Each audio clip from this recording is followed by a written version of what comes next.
Welcome to day 4. You are on the home stretch, just today and tomorrow to go, and we know that you're all really highly engaged in your collaborative work, and we hope it's going well for you.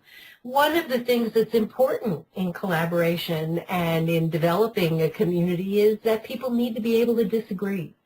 And we're certain that there has been some disagreement in your small group, that people have different ideas about how to complete the project that we assign to you, and that's okay.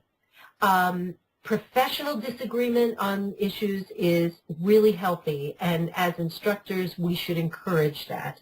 We want our students to be able to debate issues, to debate ideas, to come up with different ways of working with one another, so that otherwise you end up with groupthink, everybody trying to think the same way, and that is not a healthy community.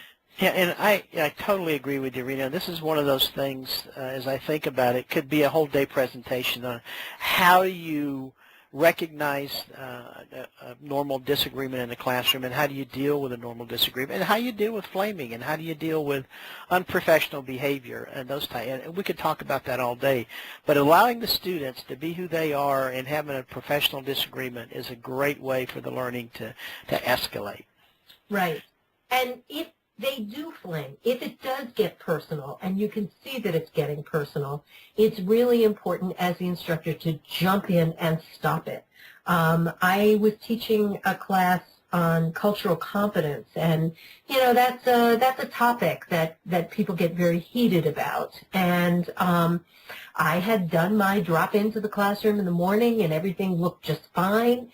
And a couple of hours later, I got an email from a student saying, "I think you'd better go into the course room and see what's going on between two students. They are in a very personal, nasty debate about race, and it's really uncomfortable." And the other students were feeling like they couldn't jump into this one because of the topic, and they were worried that they would just increase the level of flaming.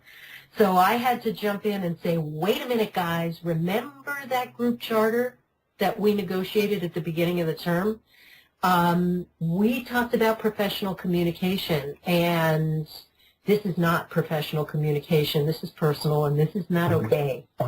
And so I intervened and stopped it before it got really out of hand, but I was also really grateful to that student who said, this goes against the guidelines that we established. Yeah, a lot of times I love it when the students step in and say, yeah, Professor, you need to take a look at this, or you need to get involved here because it's just getting out of hand. Right. Right. Okay. Now, when we think about collaboration and the importance of collaboration, we talked about it yesterday, and hopefully you're experiencing some of the benefits of collaboration. We realize it's difficult in a 5-day period of time to get a collaborative activity done. But what collaboration does is it promotes more equitable participation. You feel closer to the people that you are working with. It reduces isolation that can occur in online classes. It helps you to use multiple learning styles, and really importantly, it can also address issues of culture. When you have students coming from different cultures and you put them into a collaborative small group where they're not interacting with the class as a whole, but they are interacting with a small group, they can essentially teach other students about their culture and use their culture to benefit them in completing that collaborative activity. So it can be very, very helpful. Yes, and it can also do what we call level the playing field, because a lot of times when you start using collaboration, it allows people to kind of function in their own favorite space or favorite way, and then it just kind of levels the playing field for everybody, and everybody has a chance to participate.